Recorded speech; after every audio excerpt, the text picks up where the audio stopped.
ఇప్పుడు ఎన్నికలు అయిపోయాక 15 నెలల తర్వాత అనంతపురంలో ఒక పెద్ద సభ పెట్టి పెద్ద ఎత్తున సంబరాలు చేశారు అధ్యక్ష. దానికి సూపర్ 6 సూపర్ హిట్ అని పేరు పెట్టడం జరిగింది అధ్యక్ష. దాన్ని చూసి రాష్ట్ర ప్రజలు ఎవరికి అర్థం కాలేదు అధ్యక్ష.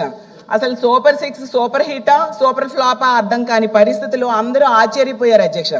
ఎందుకంటే ప్రతి నిరుద్యోగికి 3,000 చొప్పున 45,000 నిరుద్యోగ భృతి ఎగనామా పెట్టడం సూపర్ హిటా సూపర్ ఫ్లాపా అధ్యక్ష.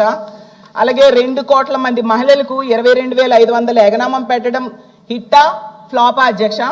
ప్రతి తల్లికి వందనం లబ్ధిదారుడికి 17,000 ఎగనామం పెట్టడం హిట్టా ఫ్లాపా అధ్యక్ష. ప్రతి అన్నదాతకి 35,000 ఎగనామం పెట్టడం హిట్టా ఫ్లాపా అధ్యక్ష.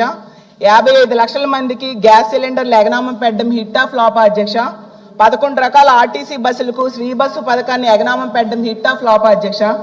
అది రాష్ట్ర ప్రజలకు అర్థం కాక తల్ల పట్టుకుంటున్నారు అధ్యక్ష. ఈ సంబరాలు చూసిన వాళ్ళందరికీ కూడా ఫ్లాప్ అయిన సినిమాకి సక్సెస్ మీట్లు సక్సెస్ టూర్లు పెట్టినట్టుగా ఉంది అధ్యక్ష. ఒక పిల్లోడు 10వ తరగతి ఎగ్జామ్స్ రాస్తున్నాడు అనుకోండి అధ్యక్ష. 6 సబ్జెక్టులు ఉంటాయి, 2 సబ్జెక్టులు అసలు రాయనే లేదు అధ్యక్ష. అలాగే 3 పావంతు మాత్రమే పేపర్ ఆన్సర్ చేశాడు అధ్యక్ష. ఒక సబ్జెక్ట్ ఏమో హాఫ్ రాశాడు అధ్యక్ష. కానీ డిస్టింక్షన్ లో పాస్ అయినట్టుగా ఆ పిల్లాడుని ఇంట్లో వాళ్ళు సంబరాలు చేసుకున్నట్టుగా ఉంది అధ్యక్ష. ఈ సూపర్ 6 సూపర్ హిట్ అనే సంబరాలు అధ్యక్ష. సూపర్ 6 లో తొలి హామీ కూడా అమలు చేయకుండా సంబరాలు చేశారు అధ్యక్ష.